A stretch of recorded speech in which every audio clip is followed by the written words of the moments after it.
ഇളംകുളം ദേശം വാഴും ഞങ്ങളുടെ ഇളംകുളത്തപ്പൻ ദേശാധിപൻ ശ്രീധർമ്മശാസ്ത്ര ക്ഷേത്രത്തിൻ്റെ ഉത്സവ കാഴ്ചകളിലേക്ക് എല്ലാവർക്കും സ്വാഗതം. ഈ വർഷത്തെ ഉത്സവം 9 ദിവസം നീണ്ടുനിന്ന തിരുവുത്സവമായിരുന്നു. ജനുവരി 29 സ്റ്റാർട്ട് ചെയ്ത് ഫെബ്രുവരി 5 വരെയായിരുന്നു ഞങ്ങളുടെ ഇളംകുളത്തപ്പൻ്റെ ഉത്സവം. അത് തന്നെയല്ല, ജനുവരി 29 സ്റ്റാർട്ട് ചെയ്ത തിരുവുത്സവം ഫെബ്രുവരി 5 വരെയായിരുന്നു. ഫെബ്രുവരി 6 മരുതകാവ് ഉത്സവം കൂടി കഴിഞ്ഞാണ് അമ്പലം കൊടിയിറങ്ങിയത്. ഞങ്ങളുടെ ഇളംകുളം അമ്പലത്തിൻ്റെ ഒരു വലിയ പ്രത്യേകത എന്ന് പറഞ്ഞാൽ, ഇളംകുളം അമ്പലത്തിൽ ഉത്സവം തുടങ്ങിക്കഴിഞ്ഞാൽ ജാതിയോ മതമോ ഒന്നുമില്ല. ജനുവരി 29 തൃക്കൊടി കയറിയതോടുകൂടി ഈ ദേശം മുഴുവനും ഉത്സവത്തിൻ്റെ ലഹരിയിലായിരുന്നു. ജാതിയും മതവും ഒന്നുമില്ലാതെ എല്ലാവരും ഒരുപോലെ തന്നെ ആഘോഷിക്കുകയായിരുന്നു ഞങ്ങളുടെ ഇളംകുളം ഉത്സവം. അയ്യപ്പസ്വാമിക്ക് ആയതുകൊണ്ട് തന്നെ ആയിരിക്കാം പൊതുവെ നമുക്ക് അയ്യപ്പസ്വാമിയോടുള്ള ഭക്തി ജാതിയിലും മതത്തിലും ഒന്നുമില്ലല്ലോ. അതിലൊക്കെ അപ്പുറമാണ് ഭഗവാൻ അയ്യപ്പൻ്റെ തേജസ്സും അനുഗ്രഹവും. തത്വമസി എന്ന് പറഞ്ഞാൽ അതിൻ്റെ ഉപരിയായിട്ട് വേറെ ഒന്നുമില്ല.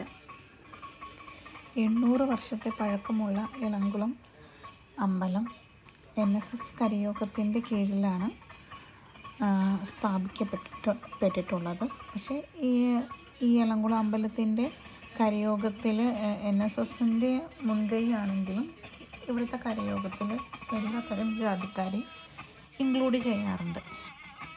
അമ്പലത്തിൻ്റെ ഉത്സവത്തിൻ്റെ കാര്യത്തെക്കുറിച്ച് പറയാണ്ടിരിക്കാൻ വയ്യ കേട്ടോ. അവർ ഒരുപാട് എഫേർട്ട് എടുത്തിട്ടുണ്ട് ഈ 9 ദിവസവും ഈ അമ്പലത്തിന് വേണ്ടി. നന്ദഗോവിന്ദം ഭജൻസിൻ്റെ പ്രോഗ്രാം ഉണ്ടായിരുന്ന ദിവസം ഒരു 20,000 പേരിൽ തന്നെ കുറയാണ്ട് ആളുകളുണ്ടായിരുന്നു. എന്നിട്ട് പോലും പിറ്റേന്ന് ആ അമ്പലത്തിൽ ചെന്ന് കഴിഞ്ഞപ്പോൾ ഒരു പേപ്പർ കഷ്ണം പോലും ഇല്ലാണ്ട് അതുപോലെ വൃത്തിയാക്കി നീറ്റായിട്ട് അവർ അമ്പലം പിറ്റേ ദിവസം പ്രസൻറ്റ് ചെയ്തത്. അപ്പോൾ അതിനൊരു വലിയൊരു എഫേർട്ട് അവർക്കുണ്ട്. ഈ വർഷം പൊതുവെ എല്ലാ വർഷത്തേക്കാളും ഭയങ്കര തിരക്കുമായിരുന്നു.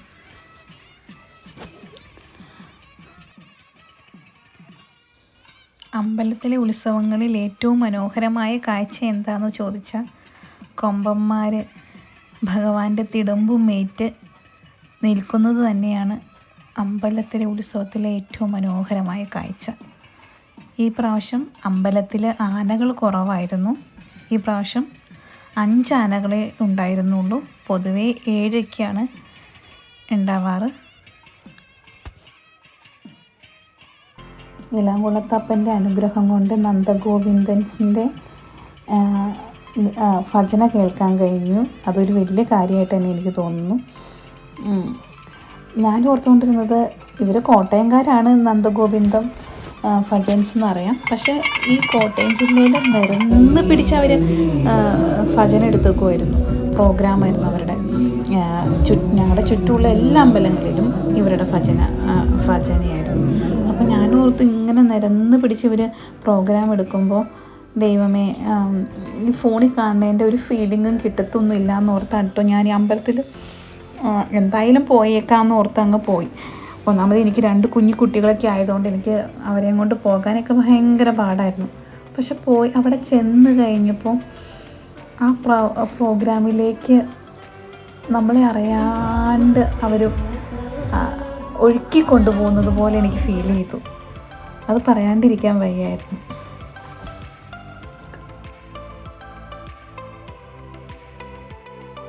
പണ്ടൊക്കെ അമ്പലത്തിൽ പോകുമ്പോൾ നമുക്ക് ഒരുപാട് പ്രാർത്ഥിക്കാനുണ്ട്. ദൈവമേ, അത് ചെറുപ്പത്തിൻ്റെയൊക്കെ ഒരു ഇതുകൊണ്ടായിരിക്കും. ദൈവമേ, എനിക്ക് അങ്ങനെ കിട്ടണം, ഇങ്ങനെ വേണം, അത് വേണം, ഇത് വേണം, അതിങ്ങനെ നന്നായി വരണേ, ഇങ്ങനെ പഠിക്കാൻ കഴിയണേ, അങ്ങനെ ഒരുപാട് പ്രാർത്ഥനകളൊക്കെ ഉണ്ടായിരുന്നു. ഇപ്പോൾ പക്ഷേ അമ്പലത്തിൽ പോകുമ്പോൾ പ്രാർത്ഥനയൊന്നുമില്ല. അമ്പലത്തിലെ ആ ഒരു പോസിറ്റീവ് എനർജി അതെങ്ങനെയെങ്കിലും നമ്മളെ ശരീരത്തിലേക്ക് കിട്ടുക, ആ ഒരു പീസ്ഫുൾ മൊമെൻറ്റ് അത് കിട്ടുക, അത്രേ ഉള്ളൂ. ഞാനിപ്പോൾ സത്യം പറഞ്ഞു കഴിഞ്ഞാൽ അമ്പലത്തിൽ എണ്ണ കൊണ്ട് ഒഴിക്കുന്നു, എന്തെങ്കിലും വഴിപാടുണ്ടെങ്കിൽ കഴിപ്പിക്കുന്നു, കുറച്ച് നേരം അമ്പലത്തിലിരിക്കുന്നു, ആ ഒരു പോസിറ്റീവ് എനർജി നമുക്ക് കിട്ടുവാണെങ്കിൽ അത്രയും കിട്ടുക, അത്രേ ഉള്ളൂ. അല്ലാണ്ട് ഞാൻ പറ്റിയ എന്തെങ്കിലും മന്ത്രമൊക്കെ ജപിക്കാൻ സമയം കിട്ടിയാൽ അവിടെ ഇരുന്ന് ഒന്ന് ചൊല്ലും, അല്ലെങ്കിൽ ഭഗവാന്റെ എന്തെങ്കിലും ഒന്ന് പ്രാർത്ഥിക്കും. അങ്ങനെ അല്ലാണ്ട് എനിക്ക് ഇന്നത് കിട്ടണം, എനിക്ക് എന്നുള്ളൊരു പ്രയോഗം ഞാനിപ്പോൾ പ്രയോഗിക്കാറേ ഇല്ല. ആകെ ഇപ്പം അങ്ങനത്തെ ഒരു പ്രാർത്ഥനയില്ല. പകരം അവിടുത്തെ ആ ഒരു പോസിറ്റീവ് എനർജി കിട്ടണം, അത്രയേ ഉള്ളൂ. അതൊരു പക്ഷേ ഈ പ്രായം കൂടുന്തോറും നമുക്ക് വരുന്ന മാറ്റമാണെന്ന് എനിക്ക് തോന്നുന്നു. അതുപോലെ തന്നെ ഈ പ്രാവശ്യം അമ്പലത്തിൽ ഗാനമേള, ഒരുപാട് ഗാനമേളകൾ ഉണ്ടായിരുന്നു. പാട്ടു ഫാമിലിയുടെ ഉണ്ടായിരുന്നു.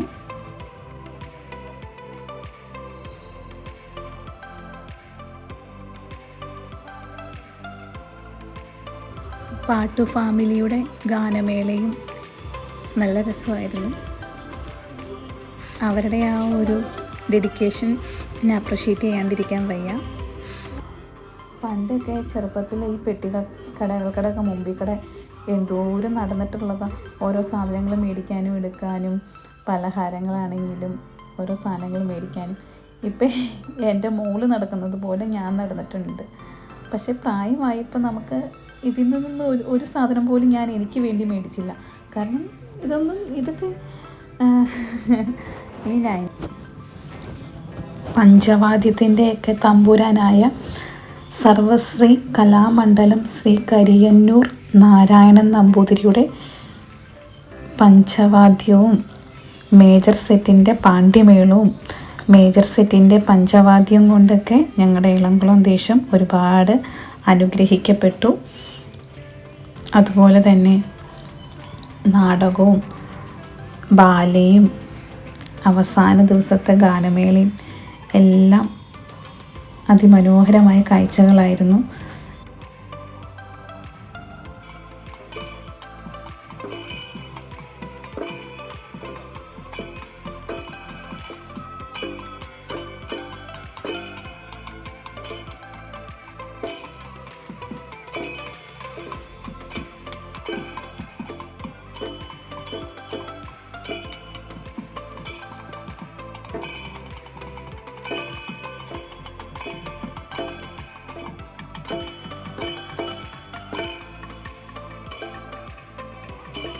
ഭഗവാന്റെ തിടുമ്പെടുക്കാൻ വേണ്ടി അങ്ങ് ഗുരുവായൂരിൽ നിന്നും സഹ്യരാജ പ്രജാപതി എത്തിയിരിക്കുന്നു.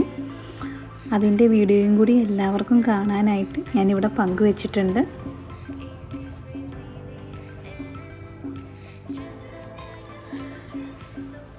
സ്റ്റേജിൽ കടന്ന് കുഞ്ഞുങ്ങൾ ഡാൻസ് കളിച്ചപ്പോൾ ഞാൻ ഓർത്തു, ദൈവമേ, ഇതും കൂടി ഉള്ളല്ലോ ഉത്സവം പരിസമാപ്തിയാവുകയാണല്ലോ. നാളെ കൊടിയിറങ്ങും. അതൊരു വല്ലാത്തൊരു സങ്കടം തന്നെയാണ്.